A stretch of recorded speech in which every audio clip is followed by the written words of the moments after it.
Et salut à tous! Alors, nous voilà repartis pour un nouveau projet de Retro Sleeper. Alors bon, je sais, certains d'entre vous se sont dit, à juste titre d'ailleurs, que mon premier projet était quand même bien modeste, pour pas dire petit bras. Alors cette fois-ci, on va faire du lourd. Alors, pour commencer, laissez-moi vous présenter le matériel que nous allons utiliser pour ce nouveau projet.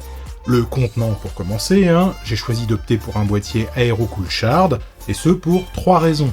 Il est RVB, il est doté d'une vitre fumée, et il peut contenir la carte mère que j'ai l'intention de mettre dedans. Et en plus, il est pas cher, ce qui gâche rien. Faites pas attention aux câbles qui pendent, vous en saurez plus bientôt. Niveau alimentation, j'ai pris une alimentation ATX Pure Power 11 de 400 watts de chez Be Quiet, car déjà, elle est garantie 80+, et ensuite, j'ai juste pas envie de cramer mon matériel, alors j'ai opté pour de la bonne qualité, quoi. Cette petite carte, c'est un convertisseur intelligent ATX vers AT. Comme vous pouvez le voir, d'un côté, on a un gros connecteur ATX classique, et de l'autre, un vieux connecteur AT. Alors, à quoi ça sert quand on peut avoir un bête adaptateur câble à câble, me demanderez-vous ? Eh bien, pour faire simple, il y a pas mal de différences dans la manière dont fonctionnaient les vieux PC prévus pour des alimentations AT et les PC modernes. La principale, c'est qu'il y a du moins 5 volts en AT, qui n'existe plus sur les alimentations ATX. Et la seconde, c'est que globalement, nos vieilles machines utilisaient intensivement le 5 volts, là où nos machines modernes s'appuient sur le 12 volts en priorité.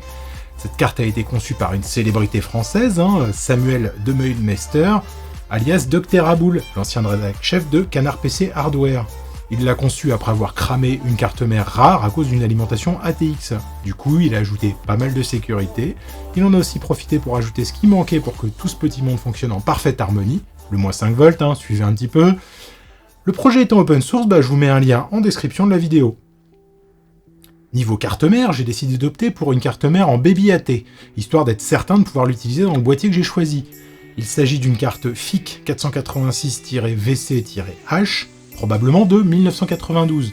Cette petite carte est prévue pour recevoir des 486. Là, telle que vous la voyez, elle est dotée d'un processeur AM486DX266, soit un 486 avec un coprocesseur arithmétique fonctionnant à 2 fois 33 MHz. Pour finir, elle est dotée de 8 Mb de RAM, 128 kilo de cache, de 6 ports ISA 32 bits et d'un BIOS M. Mais qu'est-ce qu'on va brancher dessus, vous allez me demander ? Eh bien, pour commencer, une carte vidéo typique du début des années 90, une Sanglabs ET4000AX de 1992, avec la quantité faramineuse de 1 méga de mémoire embarquée. Ensuite, on va la doter d'une carte son Creative Blast mythique, une Sound Blaster AWE64 de 1995 pour être précis. Alors, elle est un peu trop récente par rapport au reste des composants, mais c'est ce que j'ai de mieux en stock pour l'instant, je suis sûr qu'elle va faire le job, donc on verra pour la suite. Comme vous l'avez peut-être remarqué, il n'y a aucun connecteur sur notre carte mère, que ce soit pour brancher un disque dur ou un lecteur de disquette. En fait, il y a juste une prise pour brancher un clavier et c'est tout. C'est pour ça qu'on va lui ajouter une carte dotée d'un contrôleur IDE et d'un pour les lecteurs de disquettes. En l'occurrence, ce sera une carte Gold Star GW2760PX. Et cerise sur le gâteau, elle peut aussi gérer des ports com. C'est cool. Dommage que j'ai pas de connecteur arrière pour eux. Du coup, en attendant de recevoir une équerre avec 2 connecteurs pour port com, on va aussi ajouter cette carte StarTech TC210, qui a l'avantage d'avoir un port com exposé à l'arrière de la machine, histoire de pouvoir au moins brancher une souris, quoi. Et c'est tout pour l'instant, et je trouve que c'est déjà pas mal, Donc on va commencer par assembler rapidement la carte mère dans le boîtier avec juste la carte graphique, histoire de voir l'état de la pile de sauvegarde, parce que c'est quand même une maladie classique de ces cartes mères-là, d'avoir une pile qui est morte. Du coup, sans surprise, elle est effectivement morte, vu que cela peut poser des problèmes de fonctionnement sur ces vieilles machines, j'ai choisi de la remplacer. L'élément incriminé, c'est ce petit boîtier noir marqué Dallas.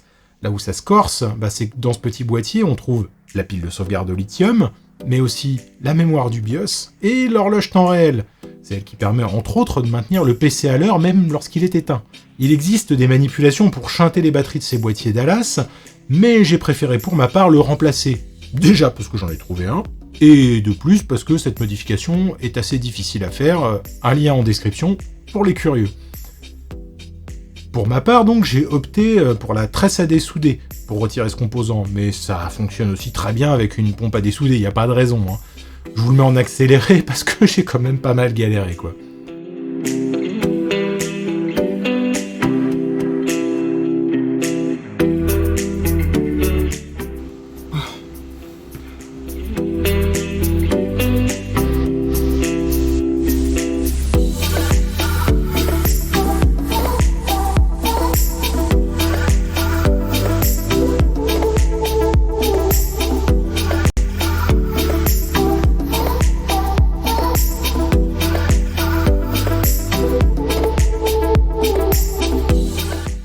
J'en ai aussi profité pour faire une petite upgrade processeur.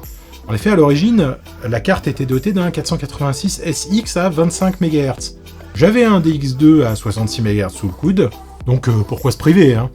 Pour faire cette manipulation, il faut donc commencer par retirer le processeur de son support, un connecteur PGA 168, l'ancêtre, si on peut dire, du socket, soit les supports de processeur avec un petit levier sur le côté pour les verrouiller et les déverrouiller, hein. C'est ça le socket. Bon, à l'époque, il y avait des outils pour faire cette manipulation, mais vu que j'en ai pas, et puis en vrai, qui en a, hein, je vais vous montrer comment procéder. Vous prenez un petit tournevis plat, et du coup, vous allez faire légèrement levier sur un côté du processeur jusqu'à ce que vous le sentiez bouger un petit peu. À ce moment-là, vous allez changer de côté, vous allez faire la même chose jusqu'à pouvoir retirer le processeur en tournant côté à côté. Mon conseil, surtout ne pas aller trop vite, sinon vous risquez de casser quelque chose. Avant de le retirer, on note bien le sens du processeur, c'est très important. Il n'y a pas de détrompeur sur le PGA 168, on peut donc très facilement se tromper en remontant à nouveau.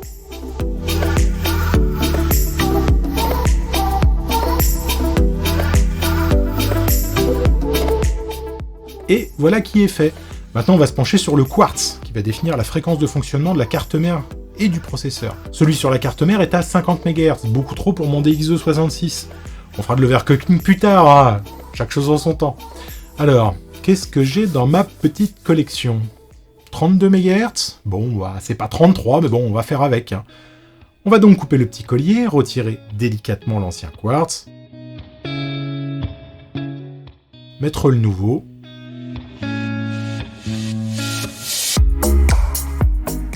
et voilà. Un petit tour dans la doc pour voir comment configurer le processeur et le doubleur de fréquence. Alors, 486 DX, c'est JC1, JC2 et JC3 fermés, ok. Et pour le doubleur de fréquence, on ferme sur les tiges 1 et 2 de JK1 et JK2, ok.